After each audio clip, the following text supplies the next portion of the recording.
নামাজ পড়ো ভাইয়া, নামাজ পড়ো, নামাজ পড়ে দেখো দোস্ত। গান শুনে দেই মজা পাইছো, সিনেমা দেখে যে মজা পাইছো দোস্ত, উলঙ্গ ছবি দেখে যে মজা পাইছো, নর্তকীর নাচ দেখে যেই মজা পাইছো, খোদার কসম, আল্লাহর কসম, রব্বে কাবার কসম, সেজদা করে তুমি এর চাইতে বেশি মজা পাইছো। দিয়েই দেখো সেজদা। আল্লাহকে ডাইকা দেখো না 15 দিন, আল্লাহকে ডাইকা দেখো না 3 দিন দাওয়াত ও তাবলীগের মেহনতে।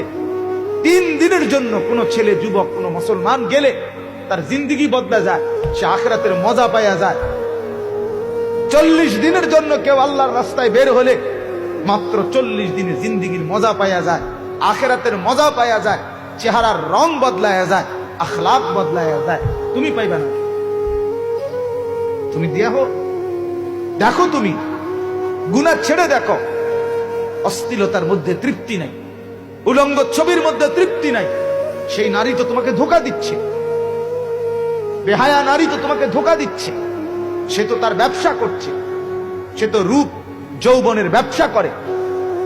অসভ্য নারী তো ব্যবসা করে। সে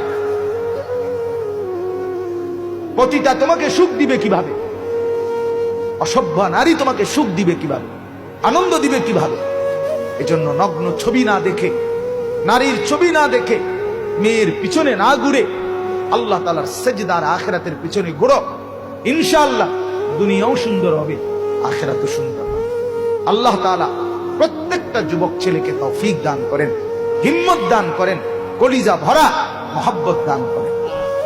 আল্লাহ তাআলা কুরআনুল কারীমের মধ্যে বলছে, যুবক যখন আগায় আসছে, ওই যুবকদের ঘটনাটা বলে আল্লাহ বলছে, ইন্নাহুম ফিতিয়াতুন। শুনেন, আল্লাহ বলে নিশ্চয়ই তারা ছিল যুবক। কি ছিল? ইন্নাহুম ফিতিয়াতুন। ফিতিয়াতুন শব্দের অর্থ যুবক। তারা ছিল যুবক। আমানু বিরব্বিহিম।